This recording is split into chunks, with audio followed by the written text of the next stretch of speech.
സമൂഹ മാധ്യമങ്ങളിൽ തരംഗമായ കോക്രോച്ച് ജനതാ പാർട്ടിക്കെതിരായ ഹർജി സുപ്രീംകോടതി ചീഫ് ജസ്റ്റിസ് സൂര്യകാന്തിന് മുൻപാകെ പരാമർശിച്ച് ഹർജിക്കാർ. ഹർജി അടിയന്തരമായി പരിഗണിക്കേണ്ടതില്ലെന്നും വികാരപരമായി എടുക്കരുതെന്നും ചീഫ് ജസ്റ്റിസ് പറഞ്ഞു. ആർ അച്യുതൻ ഡൽഹിയിൽ നിന്ന്. അച്യുതൻ, വിവരങ്ങൾ.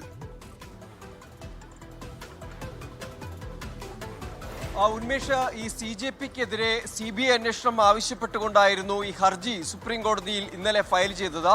ഇന്ന് കോടതി നടപടികൾ ആരംഭിക്കുന്ന ഘട്ടത്തിൽ ചീഫ് ജസ്റ്റിസ് സൂര്യകാന്തിന്റെ മുൻപാകെ ഈ ഹർജിക്കാരൻ പരാമർശിക്കുകയുണ്ടായി. എന്നാൽ ആ ഒരു ഘട്ടത്തിൽ കോടതി പറഞ്ഞത് അടിയന്തരമായി പരിഗണിക്കേണ്ട ഒരു ഗൗരവ സ്വഭാവം ഈ ഹർജിയിലില്ല എന്ന് ചീഫ് ജസ്റ്റിസിന്റെ ബെഞ്ച് നിരീക്ഷിച്ചു. എന്നാൽ ഹർജിക്കാരൻ പറഞ്ഞത് ഈ കോക്രോച്ച് പരാമർശത്തിനെ തുടർന്ന് ചീഫ് ജസ്റ്റിസ് വിശദീകരണം നൽകിയിട്ടും അത് വളരെ വലിയ രീതിയിൽ ദുരുപയോഗം ചെയ്യുന്നുണ്ട് ചിലർ എന്ന് ഹർജിക്കാരൻ ചൂണ്ടിക്കാട്ടി. എന്നിരുന്നാലും കോടതി ആ ഘട്ടത്തിൽ പറഞ്ഞത് ഈ വിഷയം അത്ര വൈകാരികമായി എടുക്കേണ്ട ആവശ്യമില്ല എന്ന് ചീഫ് ജസ്റ്റിസ് സൂര്യകാന്ത് പറഞ്ഞു.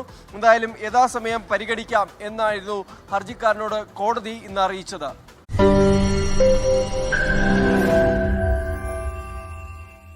ലോകത്തെവിടെയായാലും ഏത് സമയത്തും 24 വാർത്തകളും ഓഗ്മെന്റഡ് റിയാലിറ്റി പാക്കേജുകളും എക്സ്പ്ലെയിനറുകളും വിശദമായി കാണാൻ ഞങ്ങളുടെ യൂട്യൂബ് ചാനൽ നിങ്ങൾക്ക് സബ്സ്ക്രൈബ് ചെയ്യാം.